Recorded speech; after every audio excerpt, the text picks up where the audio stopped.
Bonjour, mesdames et messieurs. Simon Brière, votre stratège de marché d'RGO Canada. Donc, aujourd'hui, on est le 26 août. Je parle un petit peu d'économie. On avait cette semaine une rencontre de la réserve fédérale à Jackson Hole.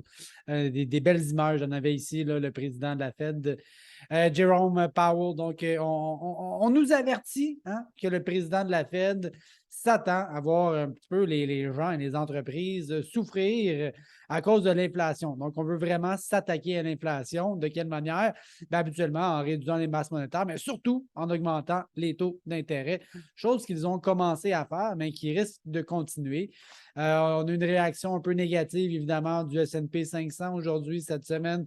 Les indices boursiers ont baissé, mais quand même un bon rebond pendant le mois de juillet. Donc, on est sur cette tendance-là qu'on était un peu amorcé depuis le début de l'année. Donc, chute des indices boursiers aujourd'hui.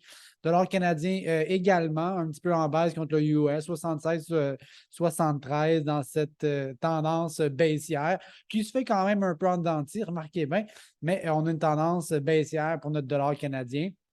Même que, en réalité, hein, quand on augmente les taux d'intérêt aux États-Unis, par exemple, ça fait baisser l'ensemble des autres monnaies. Donc, si le US est fort, ça veut dire que l'euro aussi va baisser, le dollar canadien. Donc, on le voit ici là, avec l'euro depuis des années.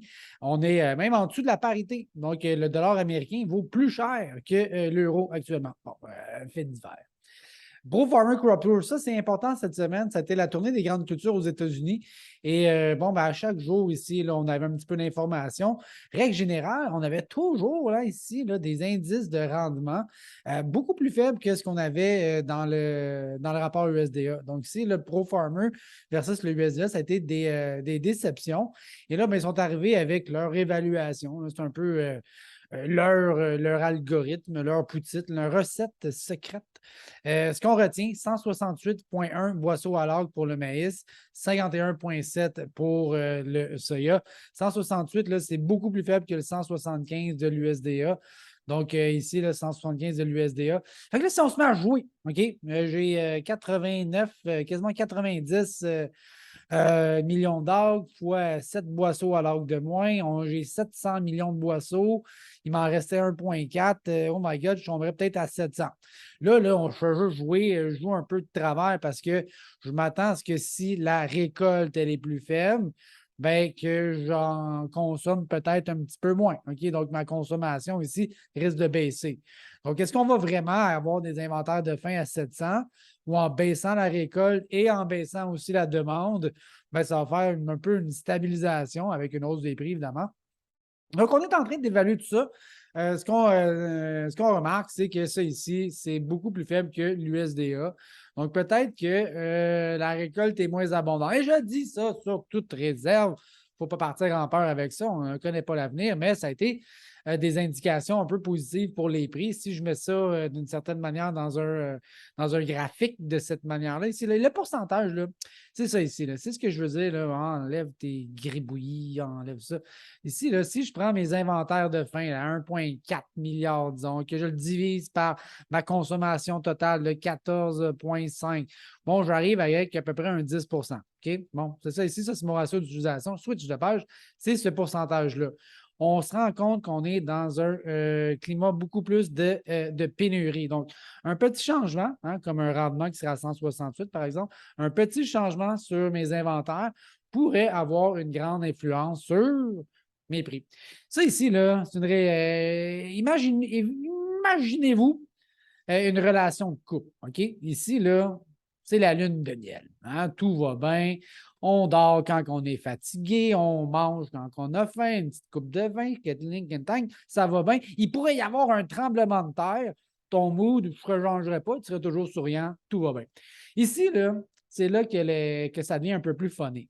Imaginez-vous, hein, la même relation de couple, mais là, le couple de la lune de miel, là, il est rendu là. Là, ils ont des bébés. Ils ont eu des enfants. Ils ont eu des jumeaux. Et là, ça fait 4 mois, 5 mois, 6 mois, bébé dort pas.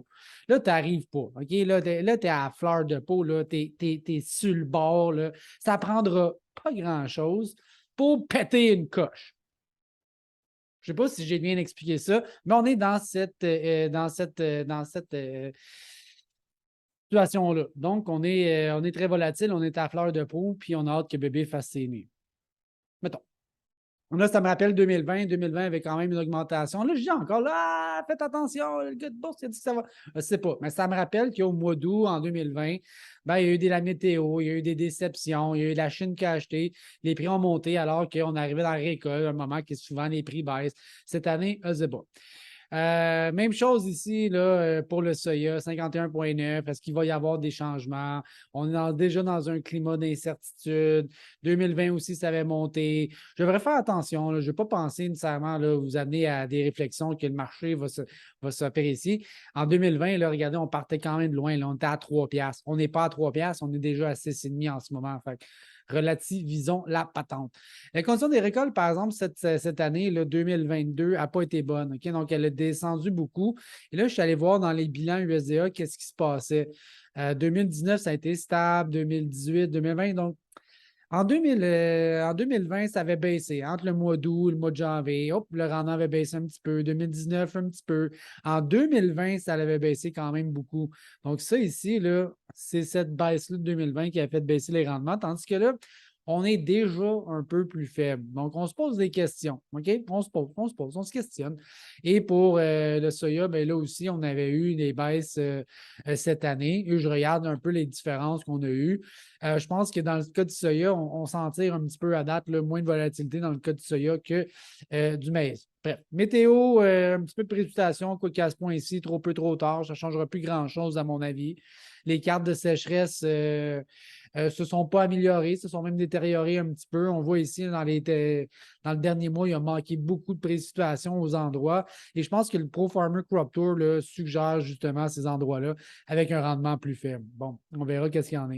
Graphiquement, comme je le disais, bon, ben là, on a atteint des bas, on est de plus en tendance haussière. Est-ce que ça va être assez pour revenir dans les prix qu'on avait au début de l'été, fin du printemps? Je me questionne, mais on a quand même tendance un peu haussière actuellement.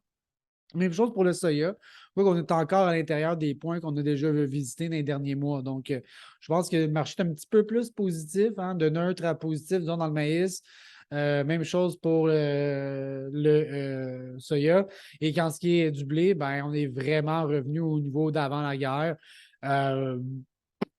C'est comme ça. Je suis un peu surpris même qu'on parlait vraiment de pénurie, puis finalement, ben, comme si de rien n'était, on est revenu back at the square one. On a pris le serpent, puis on est tombé. OK. Alors voilà, j'espère que ce n'est pas trop long. Bonne fin de journée. À bientôt. Bye.